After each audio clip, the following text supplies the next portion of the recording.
Sin tener a dónde ir, rechazada por quienes deberían haberla amparado, y con 5 hijos temblando a su lado, ella caminó hasta el único lugar donde nadie se atrevía a pisar, una choza de paja condenada por todo el pueblo. ¿Puedes imaginar la desesperación de una madre obligada a buscar refugio justo en el lugar que todos llamaban maldito? Parece imposible sobrevivir a algo así, pero esta historia ocurrió. Antes de continuar, suscríbete al canal y deja tu like, porque lo que ella encontró allí dentro te va a sorprender de una manera que jamás imaginaste. Y cuéntame aquí en los comentarios desde qué ciudad estás viendo esta historia. Me encantará saber hasta dónde llegan estos relatos tan emocionantes. Prepara tu corazón, porque este camino de coraje, miedo y un secreto inesperado comienza ahora. La lluvia caía con una fuerza despiadada aquella tarde de mayo de 1892, convirtiendo los caminos de tierra roja en ríos de lodo pegajoso que parecían querer tragarse los pies descalzos de quienes se atrevían a transitarlos. Rosaria Méndez caminaba con la dificultad de quien carga el peso del mundo sobre los hombros, sosteniendo contra su pecho a su hijo menor, un bebé de apenas 6 meses que lloraba con un gemido ronco y constante, mezcla de hambre y frío. A su alrededor, aferrados a su falda empapada y pesada por el agua, 4 niños más avanzaban a tropezones, con los ojos muy abiertos por el terror y los dientes castañeteando sin control. No había nada heroico en su marcha, solo una desesperación cruda y animal, el instinto de una madre herida que busca cualquier agujero para proteger a sus crías de la tormenta que rugía sobre el interior de Brasil. El cielo estaba negro, cerrado por nubes que parecían de plomo, y cada trueno hacía temblar el suelo, resonando en los huesos de Rosaria como una advertencia de que la naturaleza misma estaba en su contra aquella noche maldita. Hacía apenas unas horas, Rosaria todavía tenía un techo, aunque fuera precario, pero la crueldad humana había demostrado ser más devastadora que cualquier tempestad climática.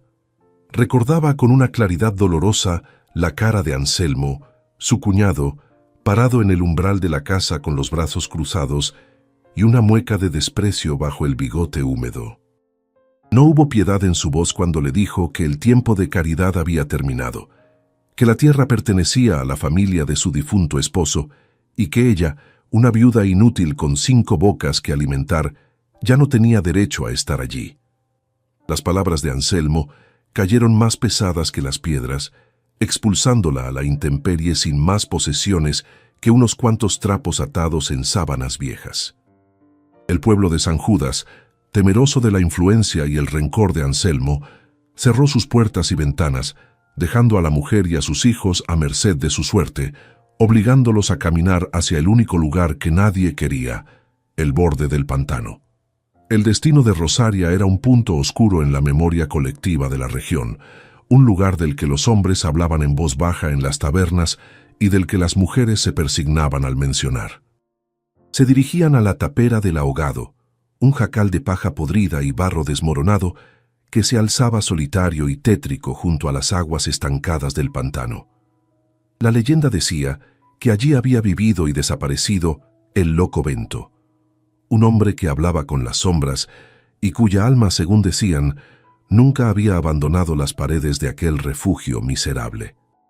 Mientras avanzaban por el sendero cubierto de maleza, la silueta del jacal apareció entre la cortina de lluvia como un esqueleto olvidado, con el techo de paja colgando en jirones que se mecían violentamente con el viento, pareciendo dedos largos y huesudos, invitándolos a una tumba segura. El olor a cieno y podredumbre vegetal golpeó a Rosaria en la cara, un aroma antiguo y estancado que le revolvió el estómago vacío. Al llegar frente a la estructura ruinosa, Rosaria se detuvo un momento, paralizada por un miedo atávico que le heló la sangre más que la lluvia fría. La tapera parecía respirar con vida propia. El viento silbaba a través de las grietas de las paredes de adobe con un sonido agudo, casi humano. Un lamento que se confundía con los aullidos de la tormenta.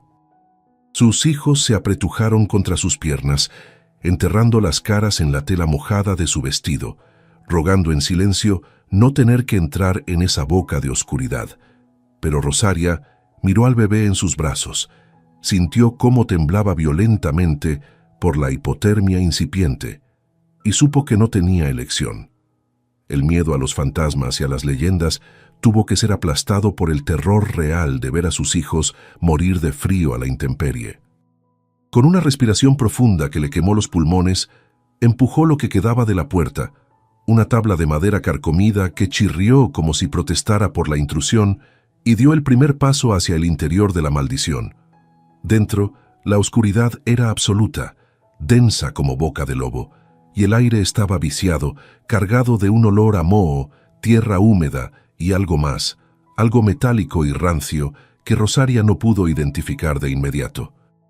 El suelo era de tierra batida, irregular y fangoso en las partes donde el techo había cedido, y dejaba entrar el agua. No había muebles, ni un solo banco o mesa, solo rincones llenos de telarañas espesas que colgaban del techo bajo como velos funerarios.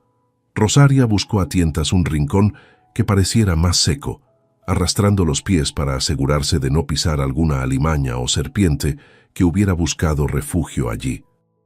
Encontró un espacio cerca de la pared del fondo, donde la paja del techo parecía más densa, y allí acomodó a sus hijos, extendiendo las sábanas húmedas en el suelo para intentar crear una barrera contra la frialdad de la tierra. La primera noche fue una vigilia de terror silencioso, donde cada sonido se magnificaba hasta lo insoportable en la mente agotada de la viuda. Rosaria no pudo dormir. Se sentó con la espalda contra la pared de barro, sosteniendo al bebé dormido contra su pecho, con un palo grueso en la mano derecha, vigilando la negrura con los ojos muy abiertos. El viento golpeaba las paredes del jacal con furia, haciendo que la estructura entera crujiera y gimiera, como si estuviera a punto de colapsar sobre ellos. Los niños, agotados por la caminata y el llanto, habían caído en un sueño inquieto, amontonados unos sobre otros como cachorros buscando calor, ajenos a la vigilancia frenética de su madre. Rosaria sentía que la tapera la observaba, que el silencio entre los truenos estaba habitado por presencias que no eran bienvenidas en el mundo de los vivos, recordándole las historias de locura y muerte que rodeaban a Bento. A medida que avanzaba la madrugada, la tormenta comenzó a amainar, dejando tras de sí un goteo constante y rítmico dentro y fuera del jacal. Fue en ese momento de relativa calma cuando Rosaria escuchó algo que no pertenecía al clima ni a los animales del pantano. Era un sonido sutil, casi imperceptible, que provenía del interior de la pared contra la que estaba apoyada. Clac, clac, clac. Sonaba como si alguien estuviera golpeando suavemente desde el otro lado del adobe, o como si algo sólido se hubiera movido dentro de la estructura misma.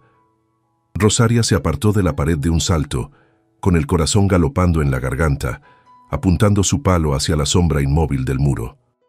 Eran ratas, serpientes grandes moviéndose entre la paja y el barro, ¿o era verdad que el espíritu del loco Bento venía a reclamar a los intrusos que osaban profanar su soledad? La luz grisácea del amanecer tardó una eternidad en filtrarse por los agujeros del techo, revelando la miseria absoluta en la que se encontraban. Las caras de sus hijos estaban sucias de barro y marcadas por el cansancio, y el jacal, con la luz del día, no parecía menos aterrador, sino más patético y peligroso. Las paredes estaban manchadas de humedad antigua, y el suelo era un mapa de charcos y lodo. Rosaria se levantó con el cuerpo dolorido, sus articulaciones protestando por la humedad y la mala postura, y comenzó a organizar la supervivencia. Sabía que no podía quedarse paralizada por el miedo. Tenía 5 bocas que alimentar y ninguna comida en los fardos. Tendría que salir, dejar a los niños solos en aquel lugar horrible y buscar algo, lo que fuera, en los alrededores del pantano o intentar llegar al pueblo sin ser vista para pedir sobras. Sin embargo, antes de salir, su mirada volvió a la pared del fondo, al lugar exacto donde había escuchado aquel sonido extraño durante la noche. A la luz del día, la pared parecía sólida, aunque vieja y agrietada. Rosaria se acercó y pasó la mano por la superficie rugosa del adobe. Sentía una vibración extraña, una frialdad que no parecía natural, o tal vez era solo su imaginación febril jugándole malas pasadas. No tenía tiempo para investigar ruidos nocturnos ni supersticiones. El hambre de sus hijos era un monstruo mucho más real y urgente que cualquier fantasma. Les ordenó a los mayores que no se movieran del rincón seco, que cuidaran al bebé y que no abrieran la puerta a nadie, absolutamente a nadie, bajo ninguna circunstancia. Con el corazón encogido por tener que dejarlos allí, salió de nuevo bajo la llovizna fría, decidida a pelear contra el mundo por un pedazo de pan. Aquel primer día fue una lección brutal de humildad y resistencia para Rosaria. Caminó kilómetros evitando las miradas de los vecinos, que antes la saludaban y ahora la ignoraban, rebuscando raíces comestibles cerca del pantano y recogiendo leña húmeda para intentar hacer fuego. Cuando regresó al atardecer, con apenas unos puñados de fruta silvestre y un poco de harina que una anciana piadosa le había dado a escondidas, el jacal la recibió con su silueta oscura, recortada contra el cielo crepuscular. Los niños estaban bien, asustados y hambrientos, pero vivos. Esa noche, mientras repartía las migajas de comida, el viento volvió a levantarse, y con él el sonido en la pared regresó. Clac, clac. Esta vez más fuerte, más insistente, como si el secreto que habitaba en el barro estuviera impaciente por ser descubierto, llamándola desde la oscuridad de la tierra. La tercera noche descendió sobre la tapera con un peso asfixiante, trayendo consigo un silencio que era incluso peor que el estruendo de la tormenta. La lluvia había cesado, dejando solo un goteo melancólico que caía de los árboles sobre el techo remendado, pero el hambre se había instalado dentro del jacal como un huésped voraz y silencioso. Los niños, que habían pasado el día llorando por comida, ahora dormían sumidos en un letargo preocupante, con las barrigas hinchadas de aire y los labios resecos. Rosaria los observaba a la luz moribunda de la última vela que le quedaba, sintiendo cómo la desesperación le arañaba las entrañas más que su propia hambre. Fue entonces cuando el sonido regresó, ese clac-clac rítmico y seco, pero esta vez no esperó al viento. Sonó claro y deliberado, emergiendo de la pared de barro, como si alguien estuviera golpeando con un nudillo huesudo desde el interior de la tierra misma, burlándose de su miseria, o quizás llamándola. Rosaria sintió que la fina línea que separaba la cordura de la locura comenzaba a desdibujarse en esa penumbra fétida. ¿Era así como había empezado el loco Bento? Escuchando ruidos hasta que su mente se quebró. Pero el sonido era demasiado real, demasiado físico para ser producto de una alucinación. Movida por un impulso que no podía controlar, una mezcla de furia y curiosidad suicida, Rosaria se arrastró por el suelo de tierra hasta la pared del fondo. Pegó la oreja al adobe frío y rugoso, conteniendo la respiración hasta que sus pulmones ardieron. Allí estaba, un roce metálico, una vibración sutil que recorría la estructura de la pared. No era un animal rascando, era algo que respondía a la presión del asentamiento de la casa, algo sólido y ajeno al barro y la paja que componían la miserable vivienda. Con las manos temblorosas, Rosaria buscó entre sus pocos utensilios hasta dar con una cuchara de hierro vieja y torcida que había salvado de su antigua cocina. No tenía herramientas, no tenía pico ni pala, pero tenía la fuerza de una madre acorralada. Clavó el mango de la cuchara en el adobe endurecido, haciendo saltar lascas de tierra seca que le golpearon la cara. La pared era dura, cocida por años de sol y endurecida por el tiempo, pero Rosaria no se detuvo. Raspaba y golpeaba con un ritmo frenético, ignorando el dolor en sus dedos y el polvo que se le metía en los ojos y la garganta. Si había un demonio ahí dentro, lo sacaría y lo enfrentaría. Si era una rata, serviría de cena.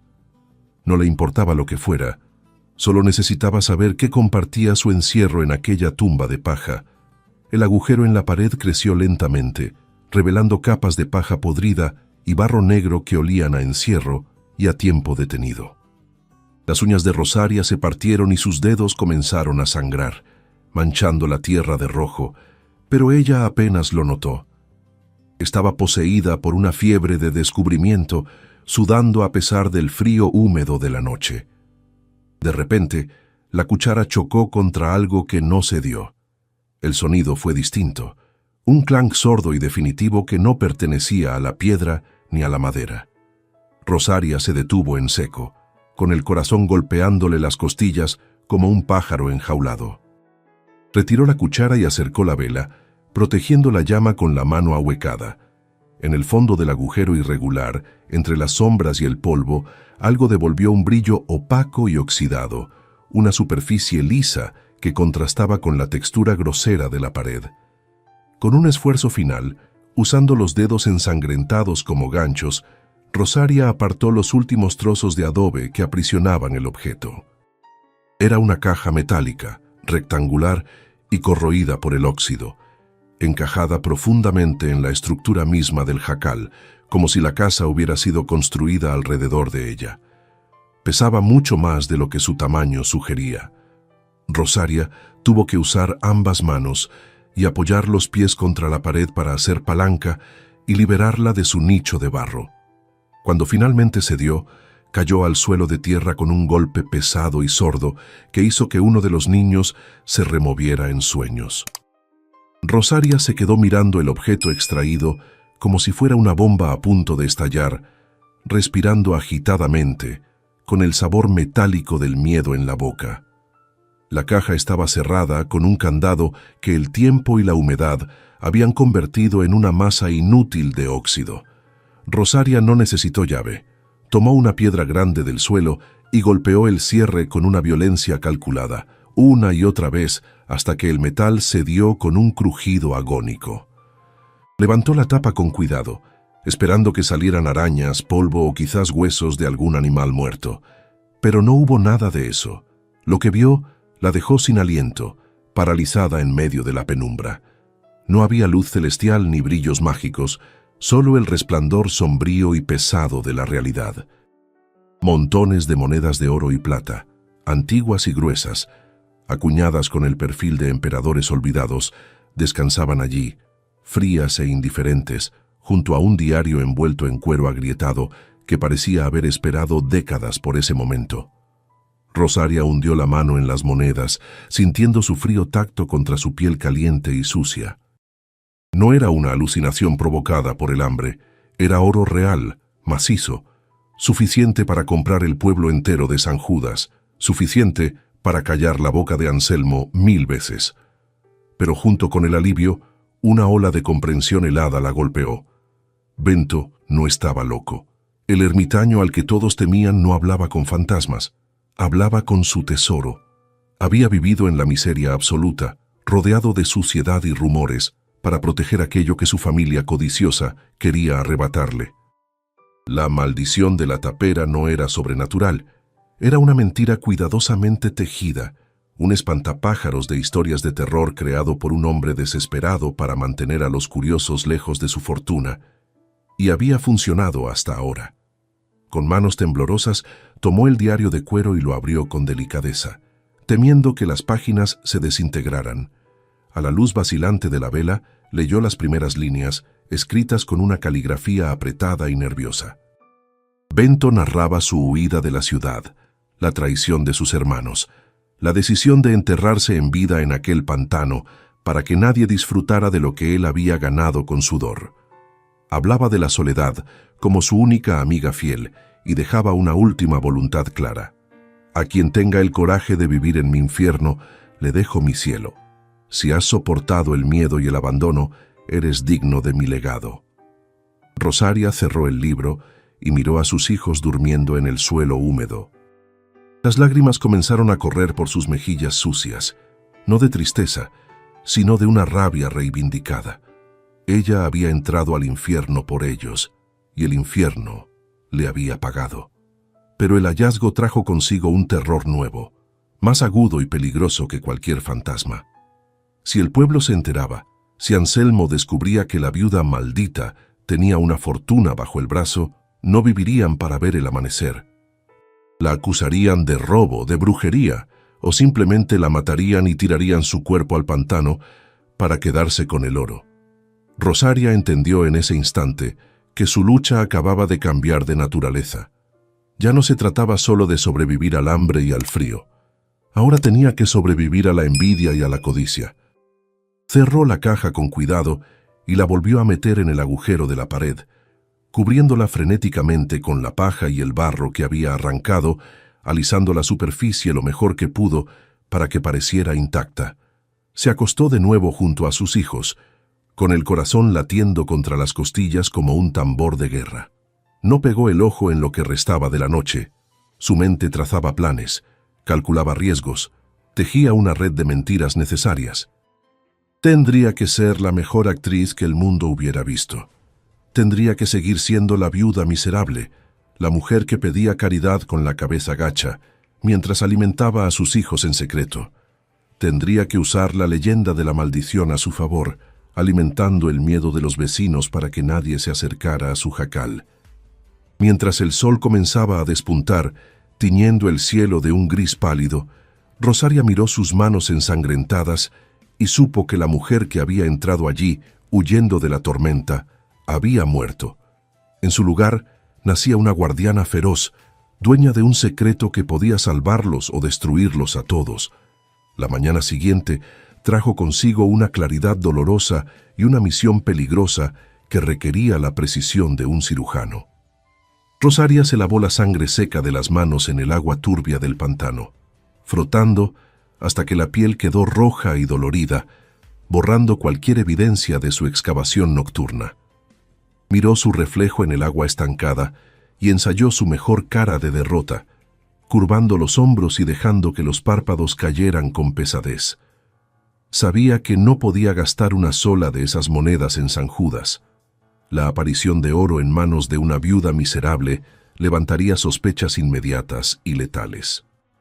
Tendría que caminar hasta que le sangraran los pies hacia el pueblo vecino de Vila Santa, a más de 20 kilómetros de distancia, donde nadie conocía su rostro ni su historia, para cambiar la primera pieza de su fortuna por la vida de sus hijos. El viaje fue un calvario silencioso bajo un sol que comenzaba a calentar el barro del camino, levantando vapores húmedos y asfixiantes. Rosaria dejó a los niños mayores a cargo del bebé con la orden estricta de no salir del jacal, prometiéndoles que volvería con comida antes de que cayera la noche. Caminó con la cabeza gacha, sintiendo la moneda de oro cosida en el dobladillo de su falda golpear contra su tobillo con cada paso, un peso secreto que quemaba como una brasa. El miedo a los bandidos del camino era constante, pero el miedo a regresar con las manos vacías era mayor. Cada carruaje que pasaba la hacía esconderse entre los matorrales, abrazando su secreto contra el pecho, sintiéndose como una criminal cuando en realidad solo era una madre reclamando lo que el destino le había dado como compensación por tanta crueldad. Al llegar a Vila Santa, Rosaria se dirigió al mercado más concurrido, buscando el puesto con más movimiento para pasar desapercibida entre el gentío. Con el corazón en la garganta, compró sacos de harina, frijoles negros, carne seca y manteca, pagando con la moneda antigua que hizo brillar los ojos del comerciante. El hombre la miró con recelo, mordiendo el metal para probar su autenticidad, pero el hambre de ganancia pudo más que la curiosidad sobre la procedencia de la mujer harapienta. Rosaria recibió el cambio en monedas de poco valor, mucho más seguras de usar en su propio pueblo, y cargó los bultos en un costal viejo que llevaba a la espalda.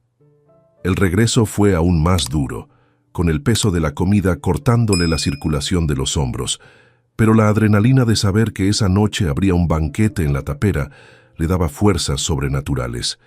Esa noche, el interior del jacal maldito presenció una escena que desafiaba toda lógica.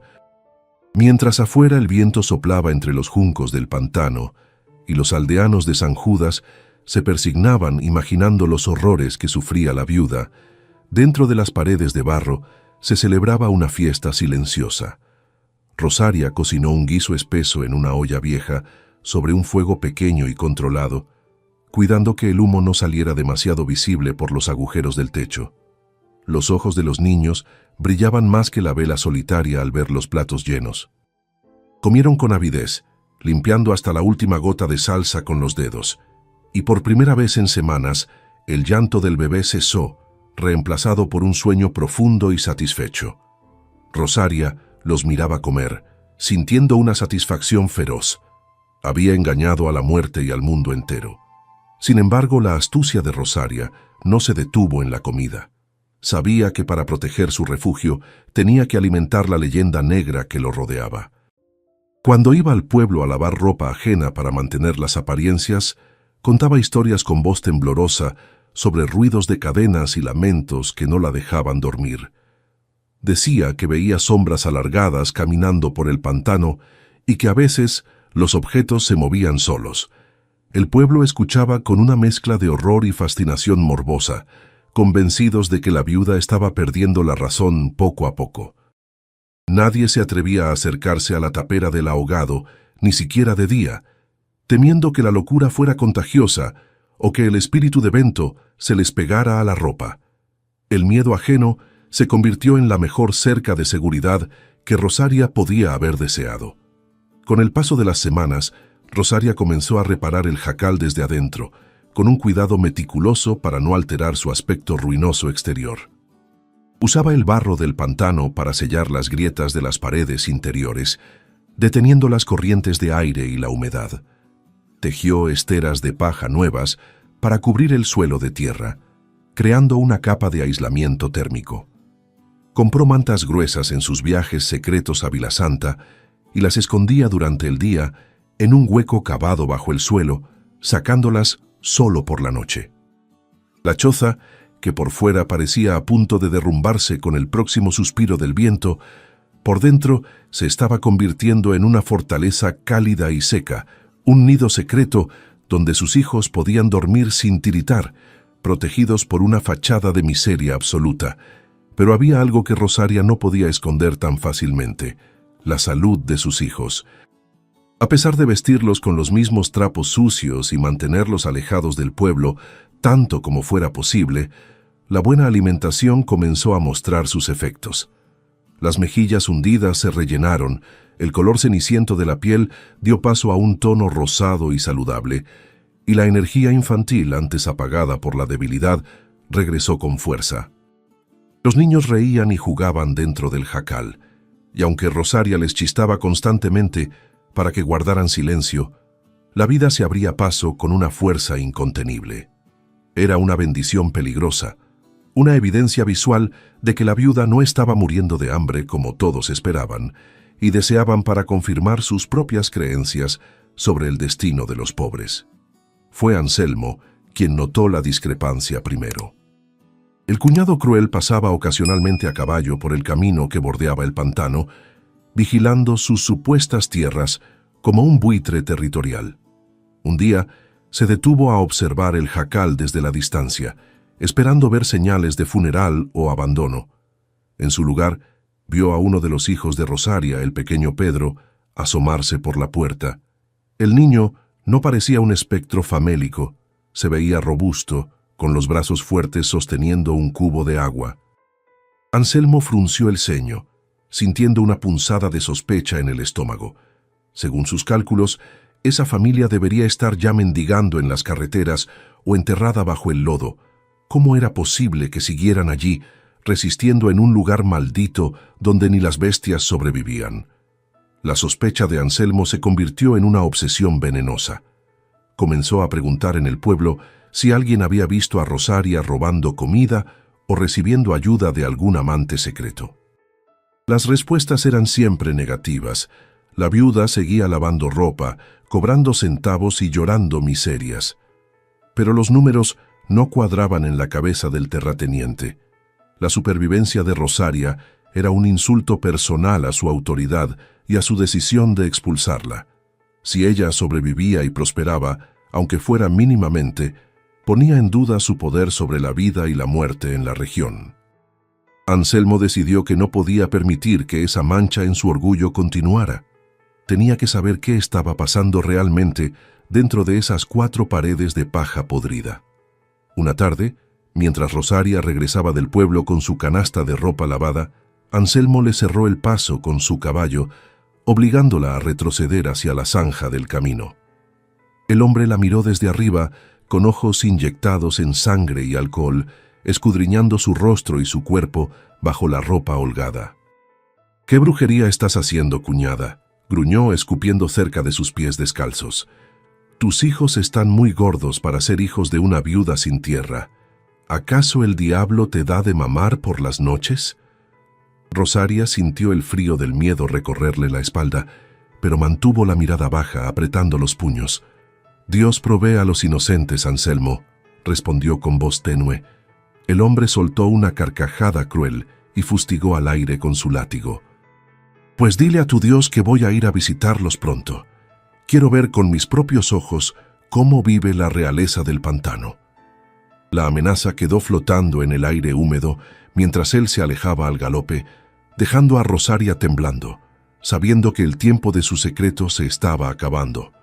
Esa noche, el miedo se transformó en una bestia fría que se enroscó en el estómago de Rosaria, quitándole el poco sueño que le quedaba.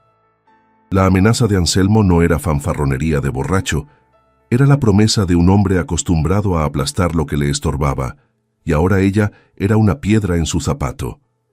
Sentada junto a la vela moribunda, con la respiración rítmica de sus hijos como único consuelo, Rosaria sacó de nuevo la caja de metal de su escondite en la pared. Pero esta vez no buscaba el consuelo del oro.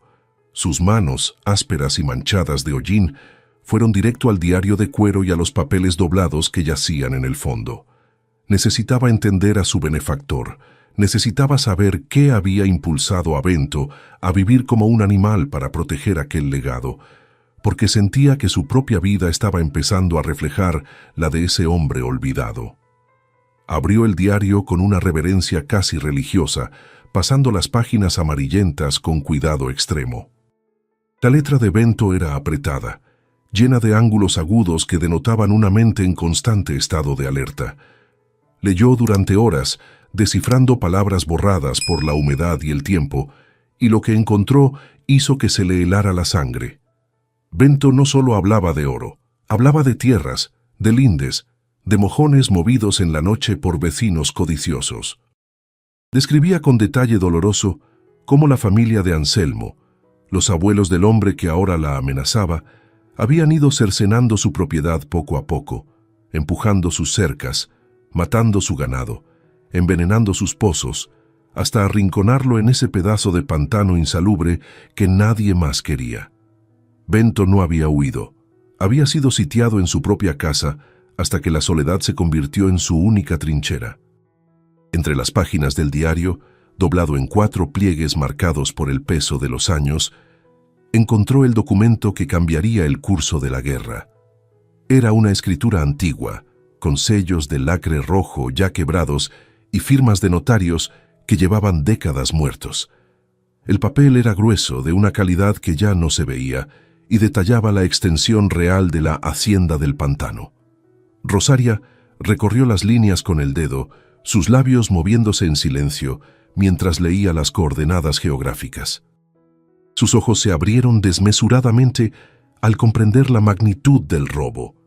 La tapera no era un pedazo de tierra sobrante, era el casco original de una estancia que abarcaba todo el valle, incluyendo las tierras fértiles, donde ahora se levantaba la casa grande de Anselmo. El loco Bento era el dueño legítimo de todo lo que la vista alcanzaba, y ese papel, frágil como una hoja seca, era la prueba irrefutable de un crimen generacional. La indignación reemplazó al miedo en el pecho de Rosaria, encendiendo un fuego que le calentó la cara.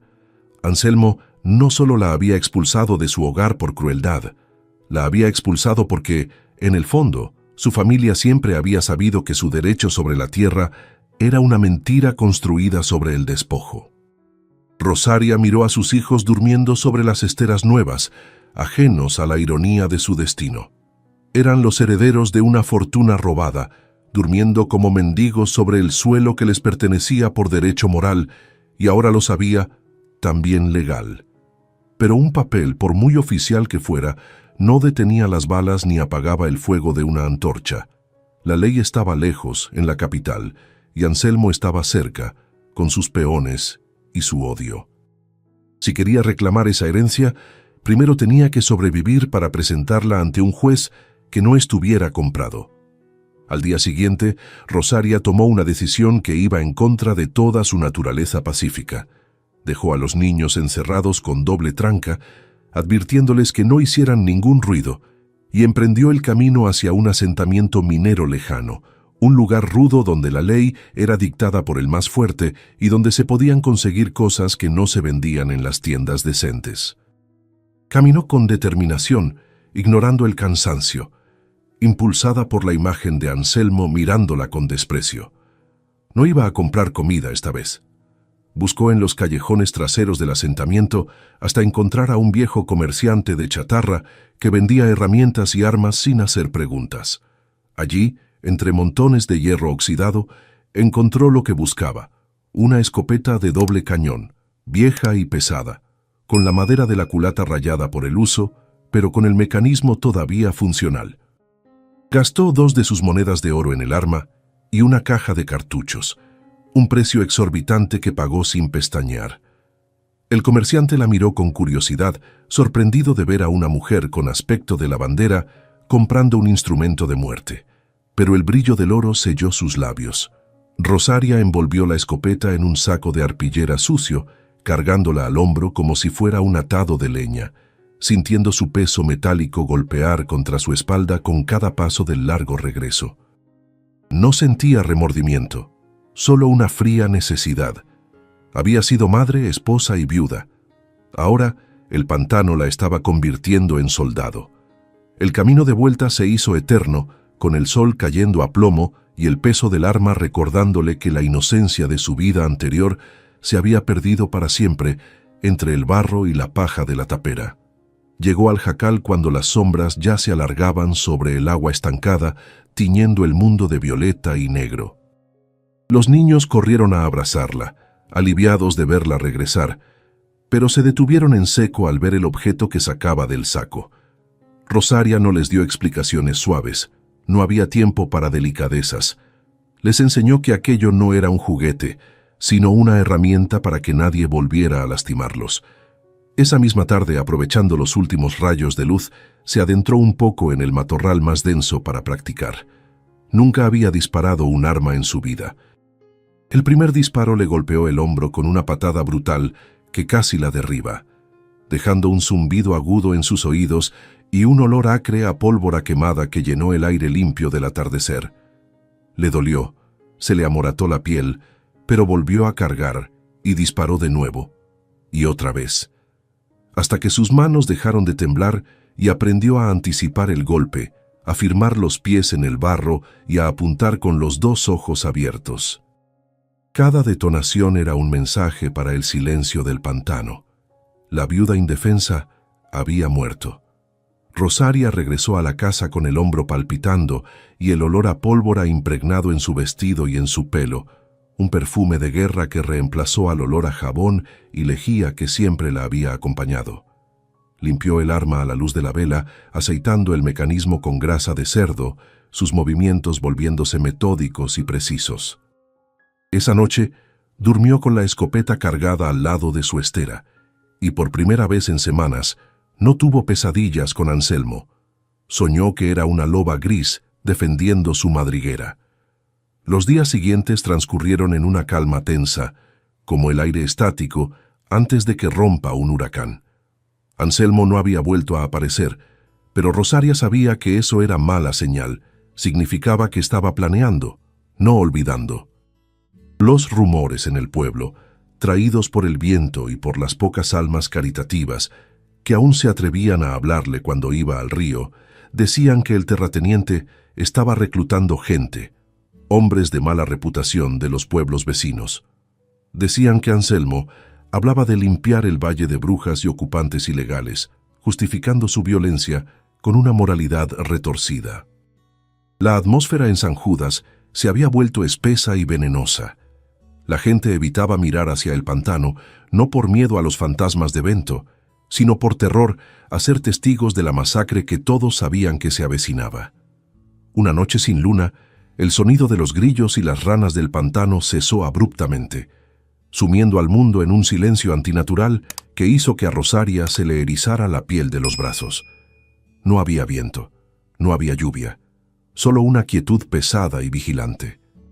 Rosaria despertó de un sueño ligero, con el instinto de alarma disparado en su cerebro. Se sentó en la oscuridad, agarrando la escopeta con manos sudorosas, y escuchó. A lo lejos, muy a lo lejos, se oía el sonido rítmico y apagado de cascos de caballo golpeando la tierra blanda, y el murmullo de voces graves que no intentaban ocultarse. Eran muchos, y venían despacio, con la arrogancia de quienes se creen dueños de la noche y de la impunidad. Rosaria miró a sus hijos, respiró hondo para tragar el nudo de terror que tenía en la garganta, y se puso de pie. Había llegado la hora. El resplandor anaranjado de las antorchas comenzó a sangrar a través de las grietas de la tapera mucho antes de que los jinetes llegaran al claro, pintando rayas de luz trémula sobre las paredes de barro y sobre los rostros dormidos de los niños. El olor a queroseno quemado, acre y químico se adelantó al viento, penetrando en el refugio y mezclándose con el olor a humedad y miedo. Rosaria despertó a los niños mayores con sacudidas suaves pero firmes, tapándoles la boca con la mano antes de que pudieran emitir un sonido.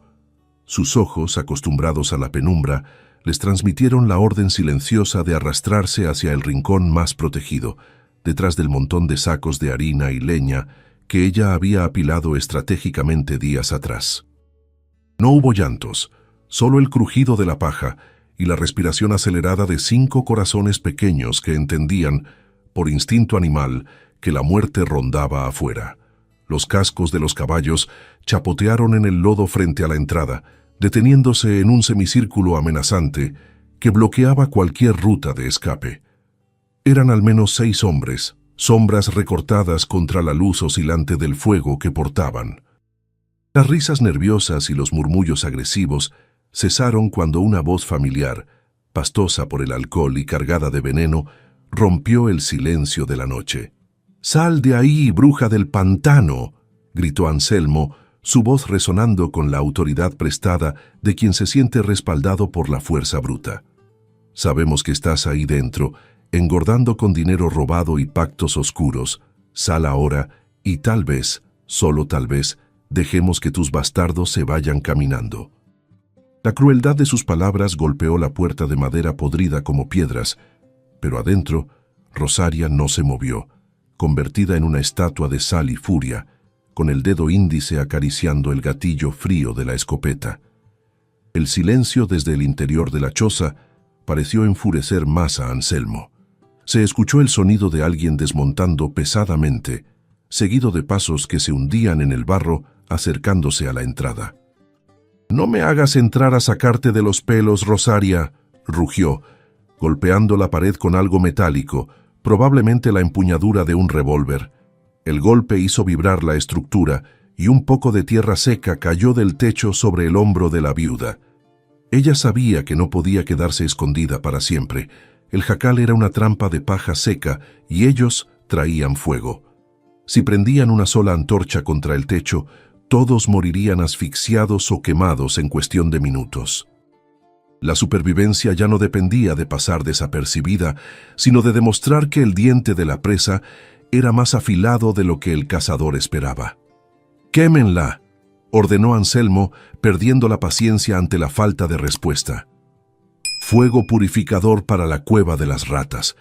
Un murmullo de aprobación recorrió al grupo de peones, y Rosaria vio a través de una rendija cómo uno de los hombres levantaba el brazo, preparando el arco para lanzar su antorcha sobre el techo bajo. El tiempo se estiró, volviéndose lento y gelatinoso. Rosaria no pensó, actuó. Con un movimiento fluido que había ensayado 100 veces en su mente, pateó la puerta de tablas, abriéndola de golpe hacia la noche. La aparición repentina de la mujer en el umbral, iluminada por el resplandor del fuego enemigo, hizo vacilar al hombre de la antorcha por una fracción de segundo, tiempo suficiente para que Rosaria levantara el cañón doble y oscuro de su arma. El estruendo del disparo partió la noche en dos, un trueno seco y brutal que nada tenía que ver con la tormenta. Rosaria no apuntó a matar, no todavía. Apuntó al suelo, justo a los pies del caballo de Anselmo. El barro y el agua estallaron en un geyser sucio, y el animal, aterrorizado por el ruido y el impacto, se encabritó violentamente, relinchando y lanzando patadas al aire. El caos se apoderó del claro.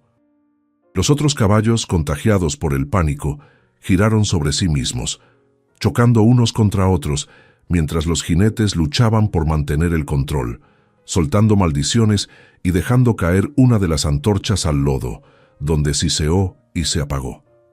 Anselmo cayó de espaldas en el barro, perdiendo el sombrero y la dignidad en un solo movimiento torpe. «El próximo va al pecho, Anselmo», gritó Rosaria, su voz irreconocible, gutural y potente, proyectándose por encima del tumulto. Recargó el arma con una destreza mecánica, los cartuchos vacíos humeando en el suelo a sus pies, y volvió a encarar el arma contra el hombre que intentaba levantarse del fango. La imagen de la viuda mansa había desaparecido. Allí, en el umbral de la miseria, había una guerrera con el pelo suelto y los ojos brillando con una determinación asesina. Los peones se quedaron helados, mirando alternativamente a su patrón en el suelo y a los cañones negros que los apuntaban. Nadie esperaba resistencia, mucho menos artillería. La bruja no tenía magia, tenía plomo, y eso era un lenguaje que todos entendían y temían. Anselmo se puso de pie trabajosamente, cubierto de lodo, con la cara roja de humillación y furia. «¿Te atreves a levantarle la mano a tu patrón, a tu sangre?», escupió, intentando recuperar el control de la situación. «Estás loca, mujer. Ahora sí firmaste tu sentencia. Mírenla, está armada, es peligrosa». Intentaba incitar a sus hombres, pero los peones dudaban. No les pagaban lo suficiente para recibir un escopetazo a quemarropa de una madre acorralada. Rosaria dio un paso al frente, saliendo de la protección del marco de la puerta, invadiendo el espacio de los hombres. «Mi única sangre está ahí dentro, durmiendo», dijo, señalando la casa con la cabeza sin bajar el arma. «Y tú no eres mi patrón, eres un ladrón y un cobarde que necesita venir con pandilla para asustar a una mujer sola». La tensión en el aire era tan espesa que se podía cortar. Rosaria sabía que su ventaja era psicológica y momentánea. Tenía un tiro más en la recámara, y ellos eran 6 hombres armados con revólveres y machetes.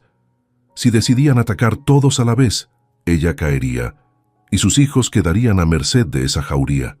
Necesitaba ganar tiempo, necesitaba que la duda sembrada en los peones germinara en miedo. «¿Creen que estoy sola?», mintió, o tal vez no del todo, recordando la moneda de oro que había enviado días atrás con un mensajero discreto hacia la capital del distrito. «¿Creen que el loco Bento no dejó guardianes en esta tierra? Den un paso más y verán que el pantano tiene hambre esta noche». Su voz no tembló, aunque sus rodillas amenazaban con ceder bajo el peso de la adrenalina. Anselmo, recuperando su arma del suelo, apuntó hacia ella con mano temblorosa. La lógica del borracho y del tirano chocaba con la realidad. No podía permitirse retroceder frente a sus subordinados, pero tampoco quería ser el primero en morir. «Baja esa escopeta, Rosaria», gruñó, con los dientes apretados. «Entrégame lo que sea que hayas encontrado ahí dentro. Sé que tienes algo. El oro, las joyas, lo que sea que te hace creer que eres alguien. Dámelo y te dejo ir». La codicia finalmente asomaba su rostro desnudo, olvidando las excusas de moralidad o brujería. Ya no se trataba de limpiar el valle, se trataba del botín. Rosaria sonrió, una mueca triste y fría. «Así que eso es. No te importa la decencia, Anselmo.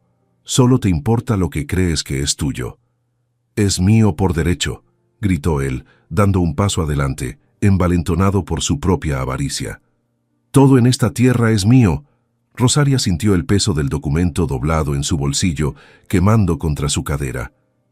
Era su as bajo la manga, su verdadera arma, más letal que la escopeta si se usaba en el momento correcto. Pero también sabía que el papel no detendría una bala en ese instante.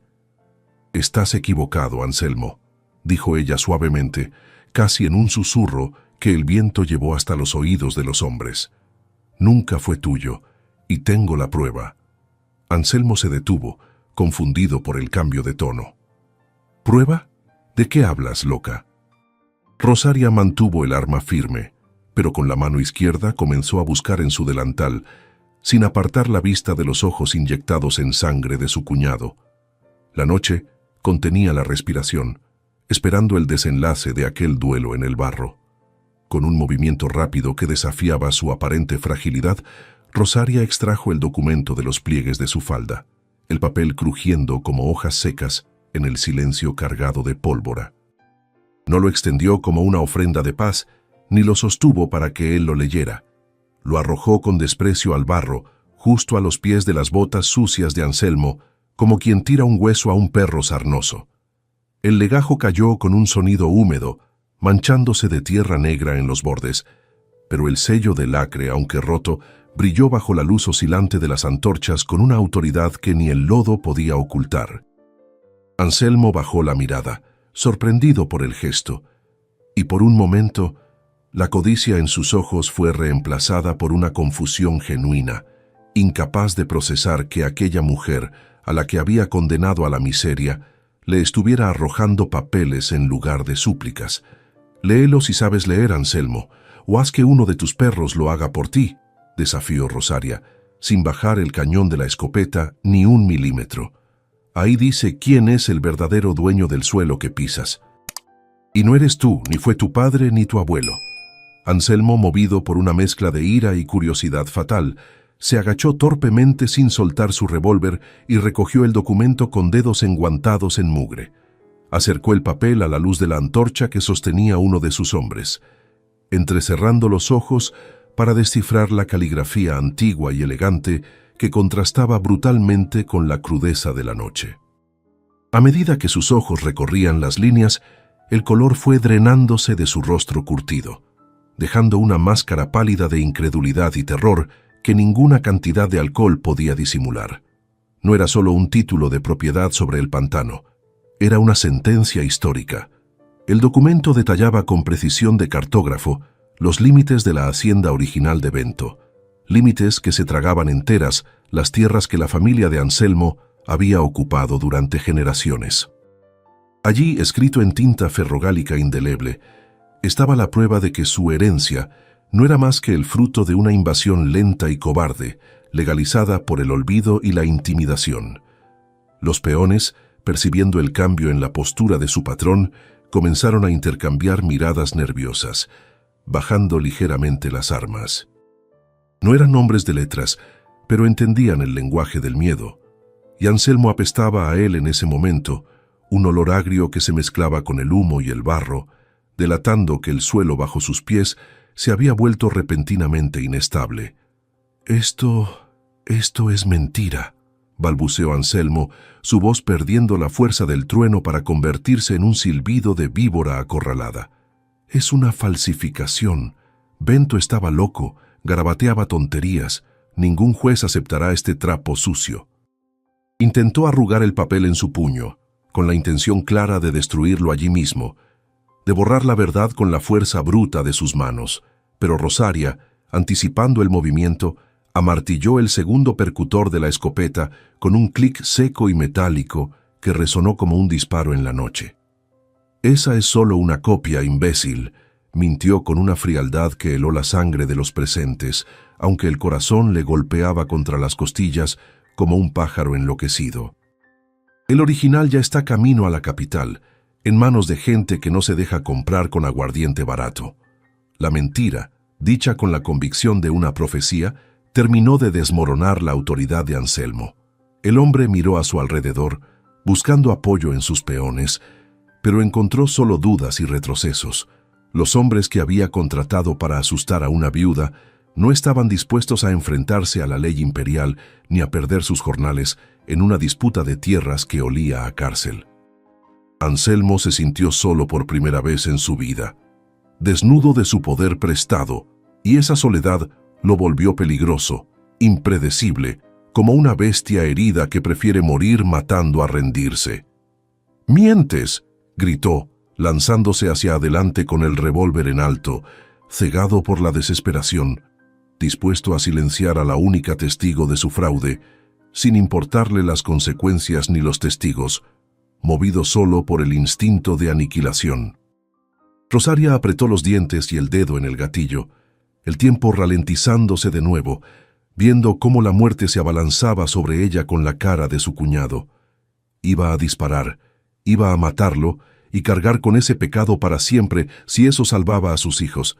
Pero antes de que pudiera descargar el plomo, un sonido nuevo rompió la noche, diferente al caos anterior, un sonido ordenado, rítmico y autoritario. Cascos de caballos, muchos, galopando con disciplina militar por el sendero del pantano, acompañados por el brillo de linternas de aceite que cortaban la oscuridad con haces de luz blanca y limpia.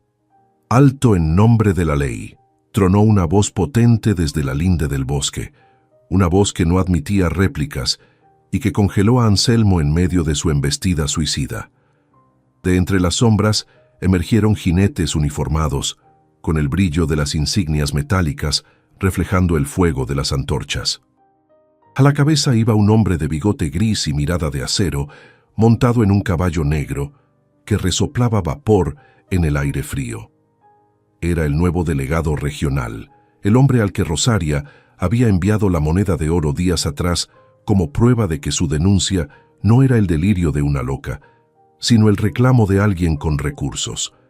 La llegada de la autoridad real, no la comprada ni la inventada por los caciques locales, transformó instantáneamente el escenario.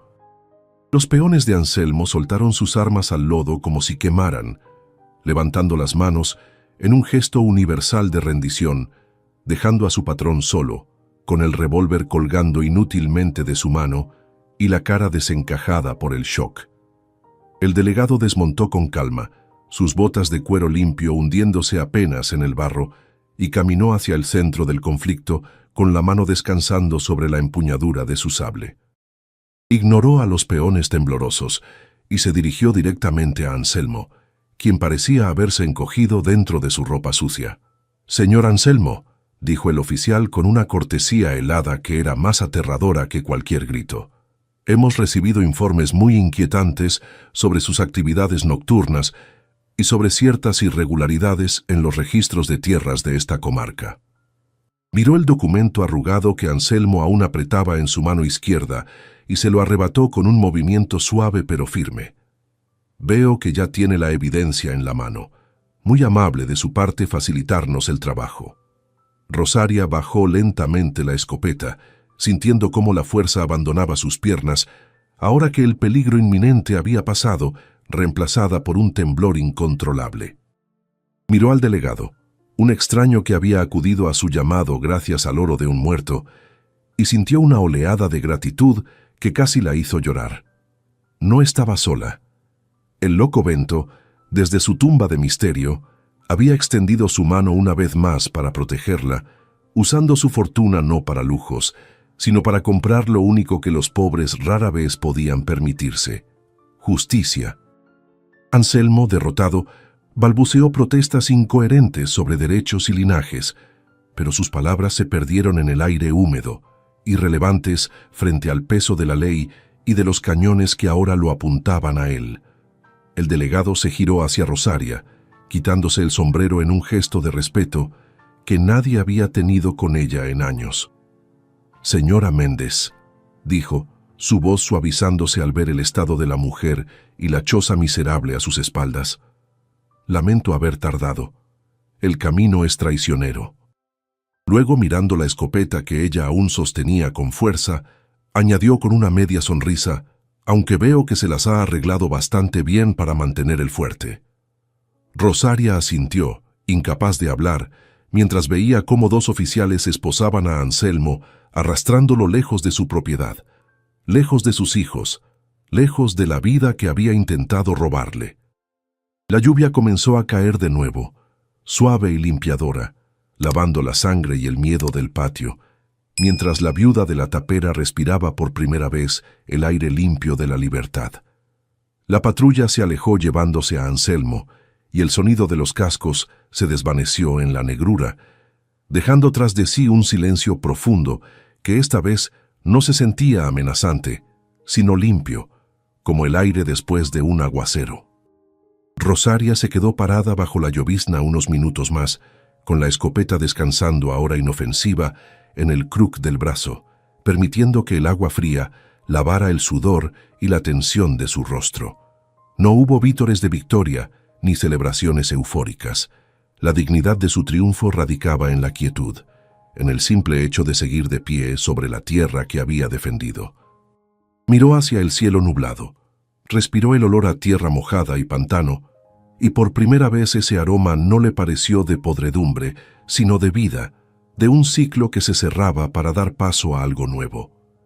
Entró al jacal despacio, dejando el arma en un rincón, y se derrumbó sobre la estera abrazando a sus hijos, llorando lágrimas silenciosas que ya no eran de miedo, sino de un alivio tan inmenso que dolía en el pecho.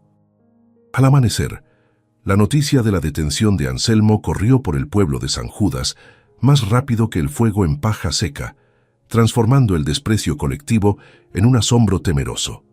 Los vecinos que antes cerraban sus ventanas al ver pasar a la viuda, ahora se asomaban con curiosidad morbosa, tratando de entender cómo la mujer más pobre y despreciada de la región había logrado derribar al cacique local. Rosaria no salió a pavonearse. Salió como siempre, con la ropa remendada y la cabeza alta, pero esta vez no iba al río a lavar ropa ajena. Caminó hacia la delegación, escoltada por las miradas de un pueblo que de repente recordaba modales olvidados, saludándola con sombreros en mano y murmullos de «Buenos días, doña Rosaria». Ella respondió con asentimientos breves, sin detenerse, sabiendo que el respeto nacido del miedo es frágil, pero el respeto nacido de la justicia es permanente, y ella iba a asegurar ese segundo tipo ante los ojos de Dios y de la ley. Los días siguientes fueron un torbellino de trámites burocráticos que habrían aplastado a una mujer menos curtida, pero Rosaria tenía la paciencia de quien ha tallado su propia suerte en adobe. Con la ayuda del delegado y un abogado honesto traído de la capital, pagado con otra de las monedas de oro de Bento, se inició el proceso de validación de los documentos hallados en la pared. En una oficina llena de polvo y legajos viejos, el juez local, un hombre que solía cenar en la mesa de Anselmo, tuvo que ajustar sus gafas y tragar saliva al examinar la escritura original. No había margen de error ni espacio para la corrupción. Los sellos imperiales eran auténticos y la cadena de propiedad demostraba sin lugar a dudas que las tierras de los Méndez eran en realidad tierras usurpadas a la familia de Bento décadas atrás. El golpe del martillo del juez sobre la mesa de madera sonó como una campana de iglesia, anunciando el fin de una era de tiranía y el comienzo de la restitución. La revelación de la verdadera extensión de la propiedad dejó a todos sin aliento, incluida a la propia Rosaria, quien nunca imaginó la magnitud de su herencia.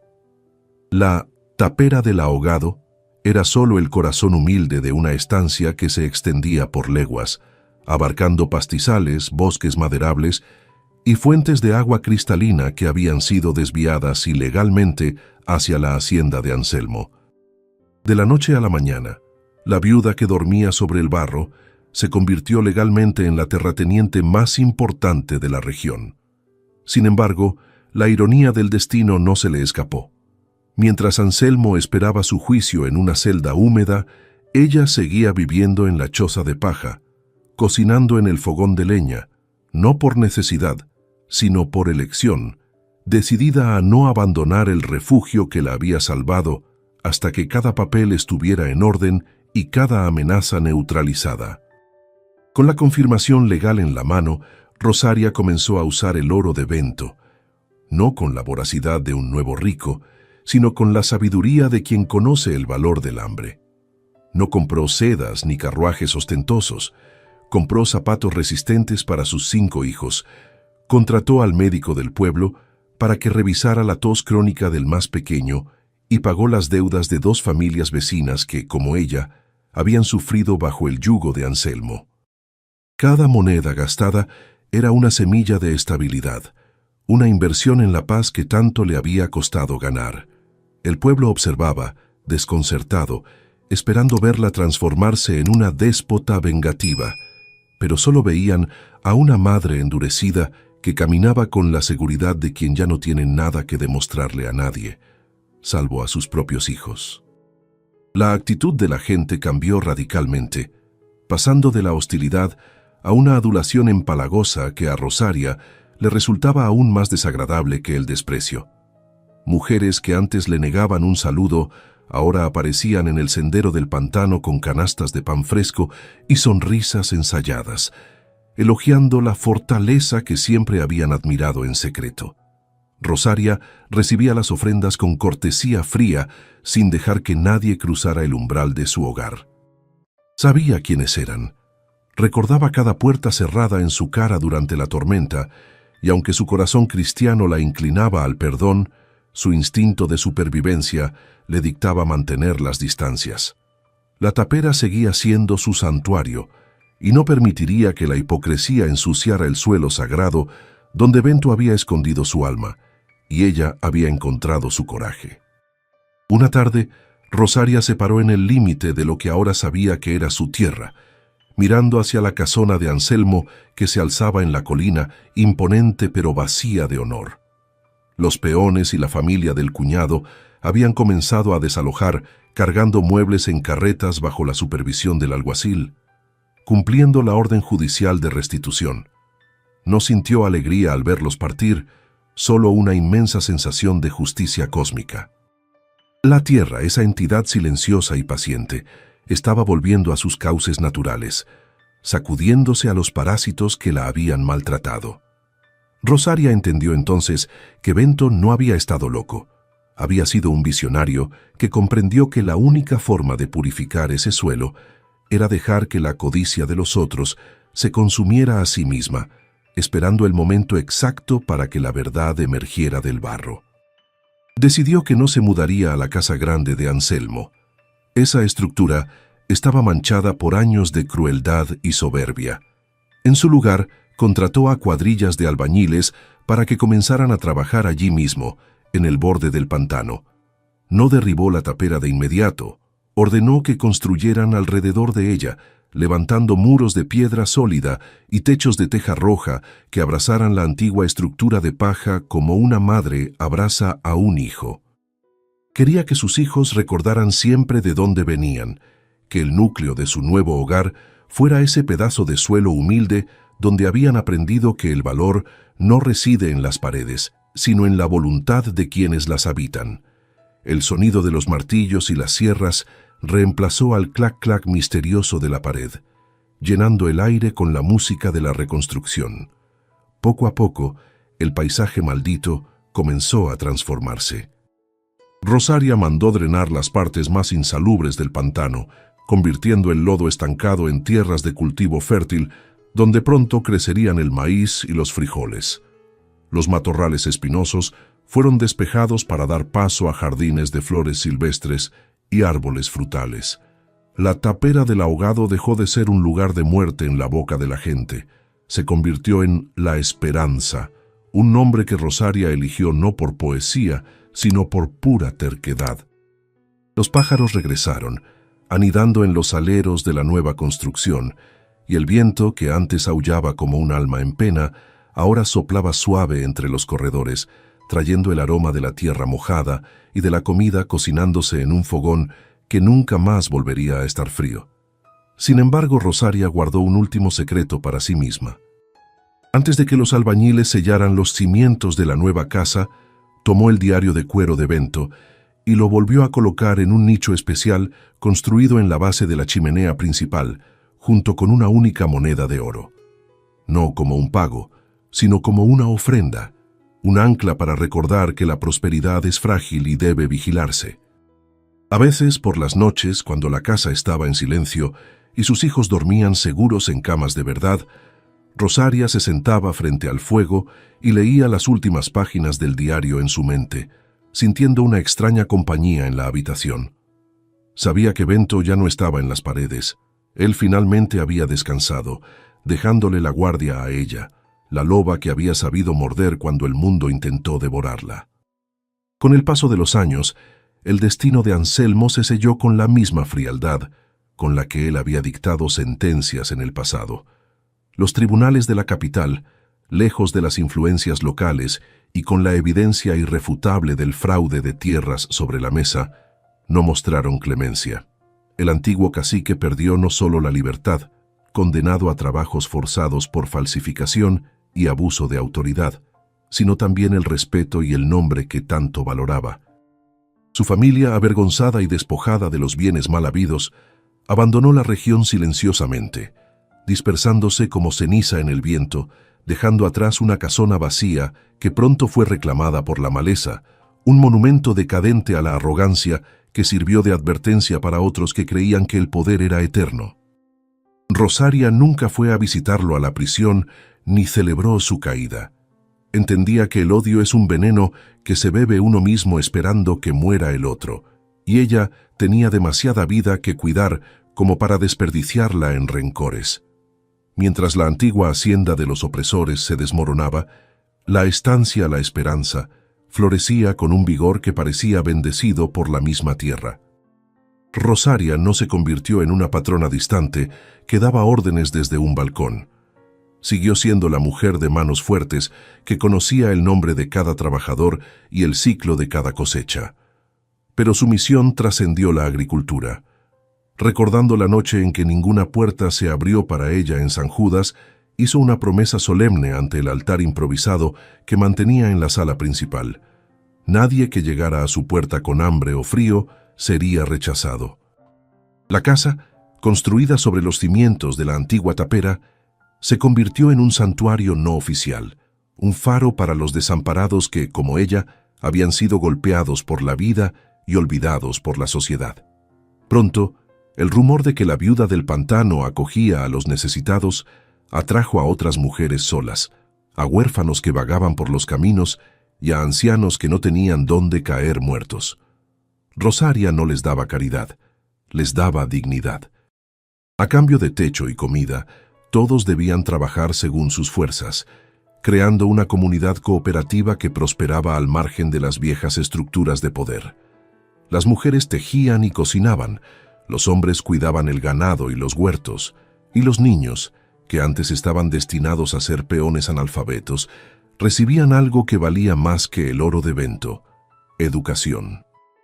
Rosaria contrató a una maestra jubilada de la ciudad, pagándole un sueldo generoso para que viniera a vivir a la estancia y enseñara a leer y escribir a esa pequeña tropa de desheredados.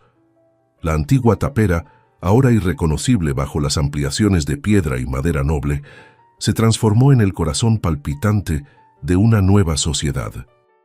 Donde antes solo se escuchaba el clac-clac misterioso y el silbido del viento, ahora resonaban las risas de los niños aprendiendo el abecedario y el murmullo de las oraciones agradecidas antes de la cena. El jacal maldito se había convertido en una escuela y un refugio, desafiando todas las supersticiones que decían que allí solo habitaba la muerte. Rosaria paseaba por los corredores llenos de vida, observando cómo el miedo que había impregnado esas paredes durante décadas se disolvía, reemplazado por la calidez humana.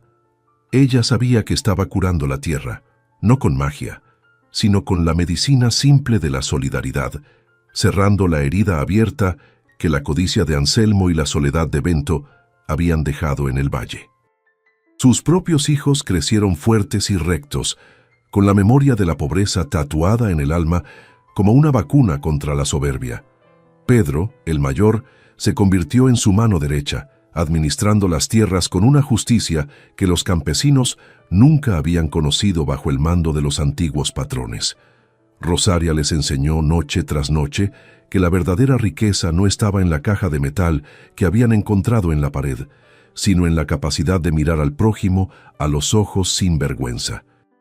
El oro se acaba, les decía mientras amasaba el pan, pero la tierra y la gente quedan.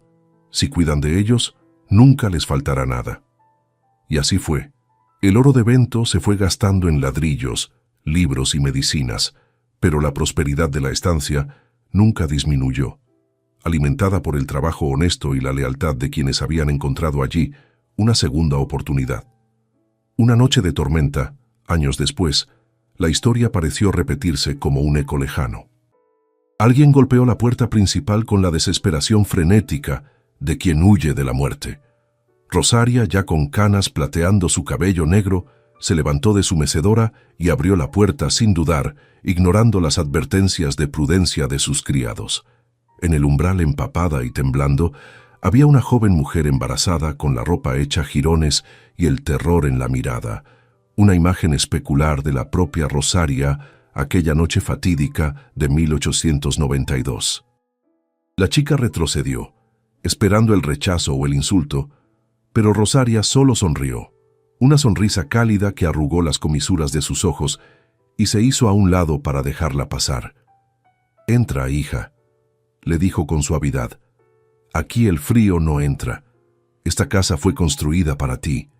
Ese acto simple de abrir la puerta cerró el círculo perfecto de su destino. Rosaria comprendió que todo el sufrimiento, el miedo en el jacal, la lucha contra Anselmo y el descubrimiento del tesoro no habían sido casualidad, sino preparación. Ella había sido elegida por el sufrimiento para convertirse en el refugio que el mundo le había negado. La joven fue bañada, alimentada y acostada en una cama limpia, con sábanas que olían a lavanda, y esa noche durmió bajo el mismo techo que una vez fue considerado la entrada al infierno. El legado de Bento, el ermitaño que murió solo para proteger su fortuna, finalmente había encontrado su verdadero propósito: no ser acumulado, sino ser compartido, transformando la maldición de la soledad en la bendición de la comunidad. Con el tiempo, la leyenda de la tapera del ahogado cambió en la boca del pueblo.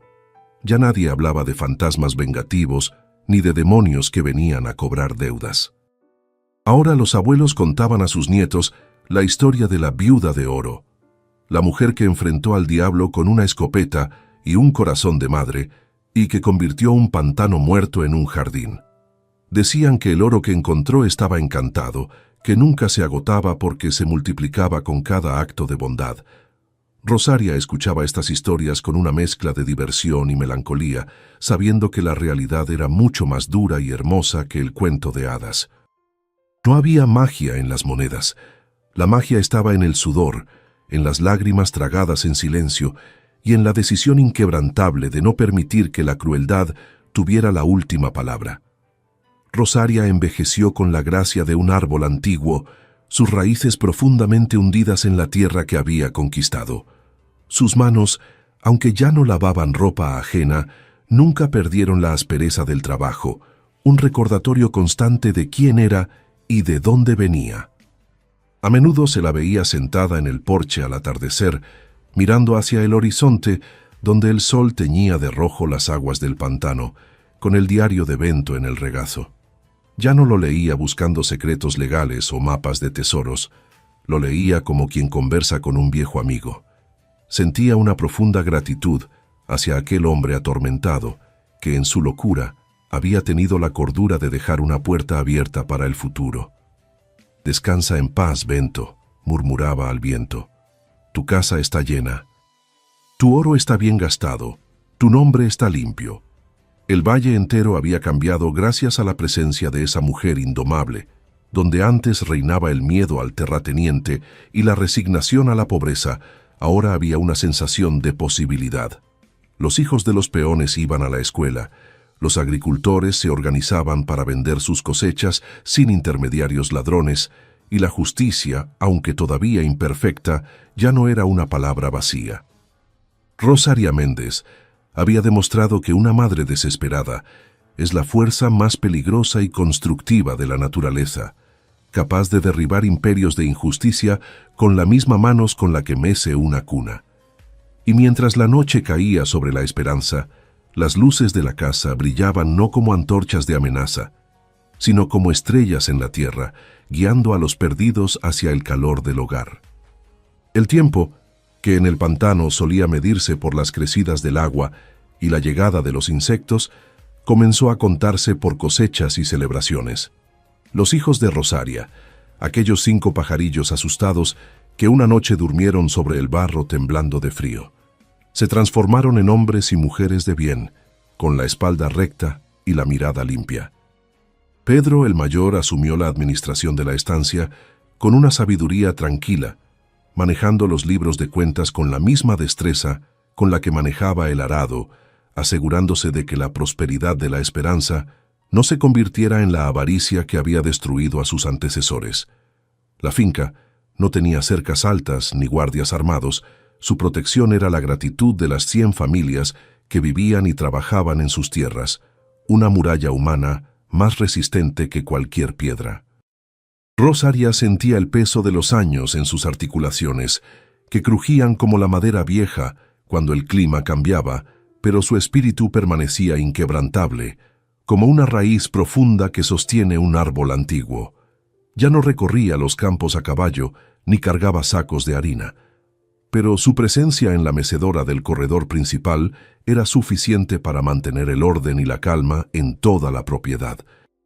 Se había convertido en una especie de matriarca silenciosa, una figura de autoridad moral a la que acudían no solo sus empleados, sino también los vecinos de pueblos lejanos para resolver disputas o pedir consejo.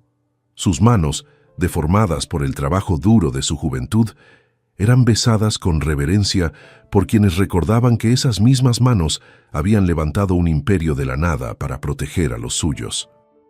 El menor de sus hijos, aquel bebé que lloraba de hambre la noche de la tormenta, se había convertido en un médico que atendía gratuitamente a los pobres de la región, cumpliendo el sueño de Rosaria de curar no solo la tierra, sino también a la gente. Él había construido una pequeña clínica anexa a la casa principal, y a menudo Rosaria se sentaba a observar cómo los enfermos entraban con miedo y salían con esperanza, viendo en esa procesión un eco de su propia llegada al jacal.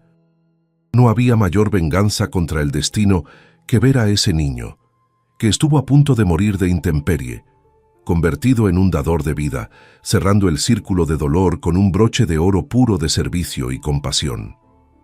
La naturaleza misma parecía haber hecho las paces con la presencia humana en el valle.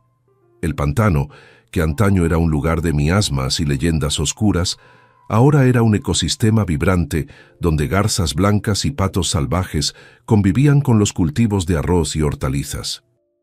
Los lamentos nocturnos que aterrorizaban a los viajeros resultaron ser el canto de aves nocturnas que habían vuelto a anidar en los árboles protegidos. Rosaria sonreía al recordar cómo el miedo había deformado la realidad, convirtiendo la belleza salvaje en monstruosidad. Había aprendido que el paisaje es un espejo del alma. Para Bento, en su soledad, era una prisión. Para Anselmo, en su codicia, era un botín.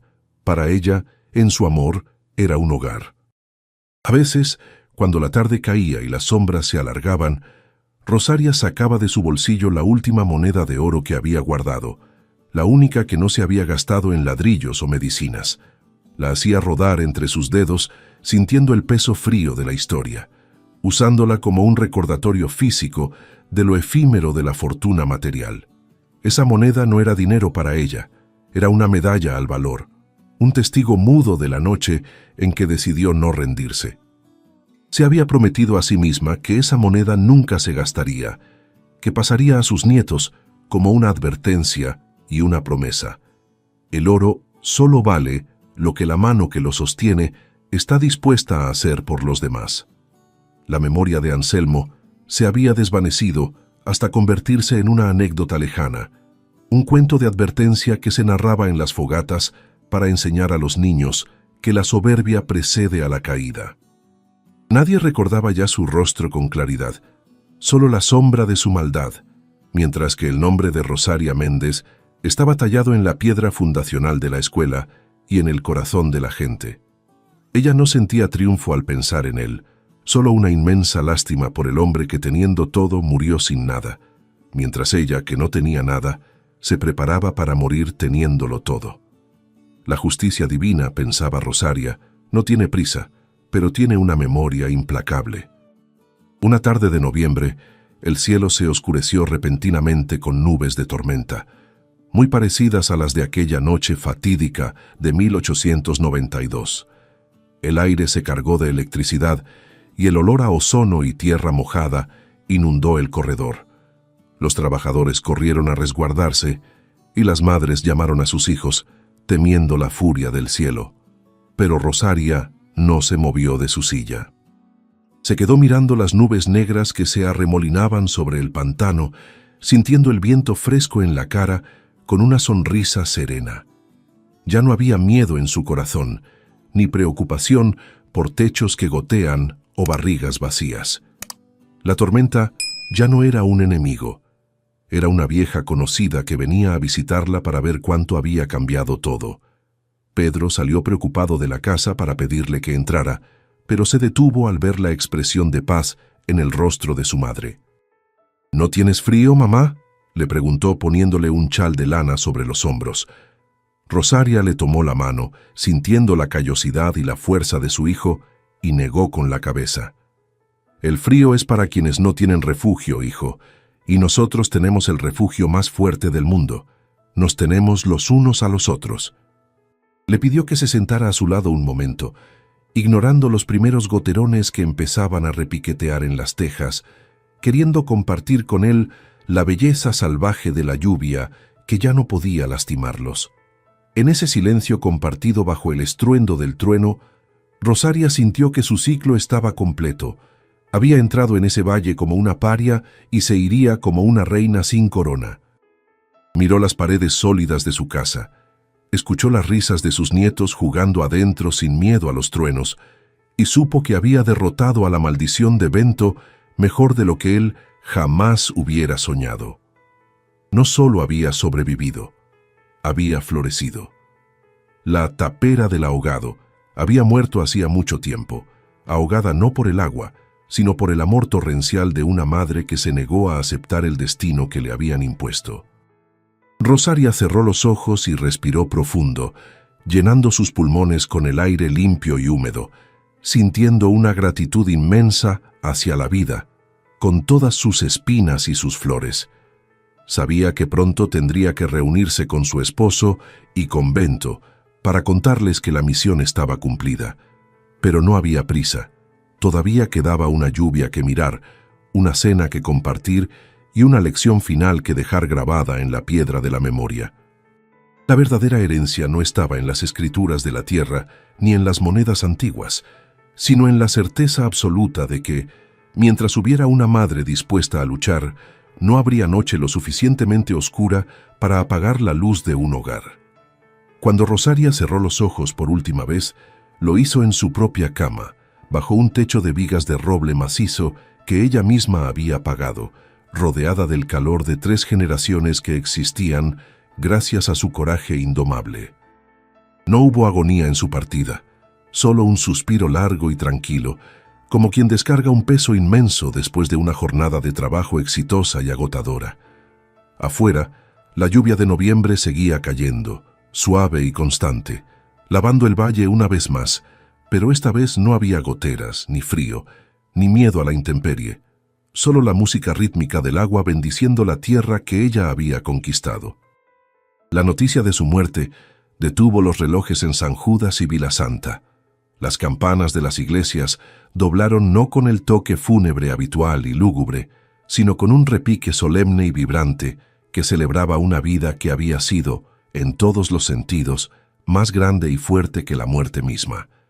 El entierro fue el evento más concurrido que la región había visto jamás, una procesión humana que desafió al barro y a la distancia. No vinieron solo los ricos o los notables del distrito. Vinieron los invisibles, los olvidados, los que tenían las manos manchadas de tierra negra, los que habían comido en su mesa cuando no tenían nada más que hambre. Formaron una fila interminable bajo los paraguas negros, caminando en silencio respetuoso por el sendero del pantano que Rosaria había recorrido descalza y desesperada décadas atrás. La enterraron en el punto más alto de la propiedad, mirando hacia la casa que había construido desde las ruinas, bajo la sombra protectora de un árbol de jacarandá que florecía en violeta intenso, el color de la dignidad. No hubo estatuas de mármol frío ni epitafios grandilocuentes. Sobre su tumba colocaron una piedra de río simple, fuerte y pulida por el tiempo, tal como ella había sido en vida. Pedro, ahora el patriarca de pelo blanco de la familia, tomó la última moneda de oro y el diario de cuero gastado de Bento y los colocó en una vitrina de cristal en la sala principal, no como trofeos de una riqueza muerta, sino como reliquias sagradas de supervivencia. La moneda brillaba bajo la luz cálida de las lámparas de aceite, un sol pequeño y eterno que recordaba a todos los presentes que la verdadera providencia llega cuando se tiene la audacia de buscarla en la oscuridad más profunda. El diario de Bento, con sus páginas arrugadas y su letra nerviosa, se convirtió en la Biblia secular de la familia Méndez, leída en voz alta en los aniversarios para que ningún descendiente, por muy próspero que fuera, olvidara jamás que la comodidad de sus vidas actuales se había comprado con el miedo, el insomnio y el sudor de una abuela que se negó a romperse ante la adversidad. Con los años, la historia terrorífica de la tapera del ahogado se desvaneció casi por completo de la memoria colectiva, reemplazada por la leyenda luminosa de la hacienda de la viuda. Los niños del pueblo ya no temían acercarse a los bordes del pantano. Ahora jugaban a buscar tesoros imaginarios en los jardines floridos, sin saber que el verdadero y único tesoro estaba bajo sus pies, en la tierra fértil, libre y saneada. Las sombras amenazantes que una vez habitaron el lugar habían sido exorcizadas no por ritos religiosos, sino por la risa infantil y el trabajo honesto de décadas. El lugar que nadie quería, el rincón despreciado del mundo, se había convertido en el lugar donde todos deseaban estar, demostrando con su sola existencia que no existen tierras malditas, solo tierras heridas que esperan ser amadas con la suficiente fuerza y paciencia para sanar. A veces, en las noches de tormenta cerrada, los bisnietos de Rosaria juraban escuchar un sonido rítmico y familiar, un clac-clac lejano entre el aullido del viento. Pero ya no sentían el miedo helado de sus antepasados. Se miraban y sonreían, diciendo que era la abuela Rosaria revisando los cimientos, asegurándose de que la casa siguiera firme contra cualquier tempestad que el destino quisiera enviar. La figura de Anselmo se convirtió en polvo y olvido, un nombre borrado de las piedras y de la memoria afectiva del valle, mientras que el linaje de Rosaria se extendía y fortalecía como las raíces entrelazadas de los árboles del pantano. La venganza de la viuda no fue la destrucción violenta de sus enemigos, sino la supervivencia obstinada y el triunfo absoluto de su propia sangre, floreciendo exuberante sobre las ruinas de quienes intentaron aplastarla sin piedad. La lección final que Rosaria dejó impregnada en las paredes de adobe y piedra de la esperanza fue que el miedo es un mentiroso convincente, pero frágil. El miedo les había dicho a los aldeanos que el jacal estaba maldito por espíritus. El miedo le había dicho a Bento que estaba solo en el mundo. El miedo le había dicho a Anselmo que necesitaba robar para ser grande. Pero Rosaria había mirado al miedo directamente a los ojos, con una escopeta vieja en una mano y el amor por sus hijos en la otra, y lo había obligado a parpadear primero. Descubrió que detrás de la cortina espesa del terror a menudo se esconden las mayores bendiciones de la vida, esperando pacientemente a ser reclamadas por aquellos que tienen la valentía insensata de caminar a través del fuego sin permitir que se les queme el alma. Hoy, si pasas por el valle de San Judas, verás una hacienda que brilla con una luz propia y acogedora, donde las puertas de roble nunca se cierran con llave y donde siempre hay un plato de comida caliente esperando al viajero cansado. No es un palacio de lujos innecesarios ni de ostentación vana, es un templo vivo a la resistencia humana. La casa respira, vive y cuenta su historia a quien quiera detenerse a escucharla, susurrando en cada crujido de la madera asentada que la esperanza no es algo que se encuentra por suerte en el camino, es algo que se construye, ladrillo a ladrillo, sobre el fango inestable de la desesperación. Es el monumento vivo a una mujer común que transformó una sentencia de muerte segura en un legado de vida eterna para los suyos. El oro de Bento finalmente se agotó, gastado centavo a centavo en la educación de nuevas generaciones y en la cura de viejas heridas sociales del pueblo, pero su valor se multiplicó infinitamente en formas que el metal no puede medir. Se convirtió en doctores dedicados, en maestros apasionados, en agricultores honestos que llevaban el apellido Méndez como una bandera de honor. La verdadera alquimia de Rosaria no fue encontrar metal precioso escondido en una pared de barro, sino transformar ese metal frío e inerte en calor humano, en oportunidades reales y en futuro tangible. Ella demostró al mundo que la riqueza que se guarda se pudre como la paja vieja bajo la lluvia, pero la riqueza que se siembra en los demás crece para siempre, alimentando incluso a aquellos que aún no han nacido para agradecerlo. Y así, la historia de la viuda pobre que desafió al diablo y a los hombres en una choza de paja llega a su fin, pero su eco permanece vibrando en el aire del sertón.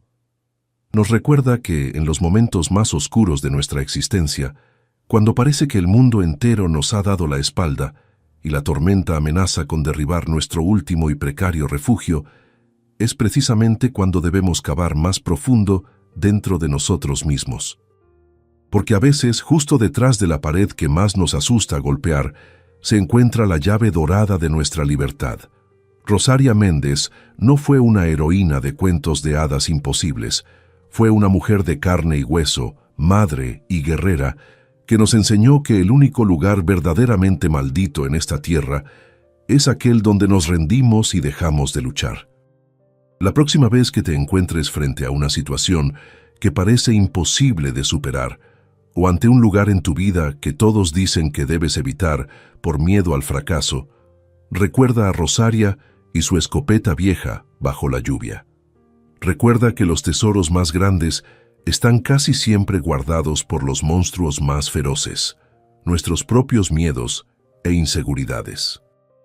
La vida tiene una forma extraña y maravillosa de esconder sus mejores regalos en los envoltorios más sucios y rotos, esperando a ver si tenemos el coraje de abrirlos a pesar del barro. ¿Y tú?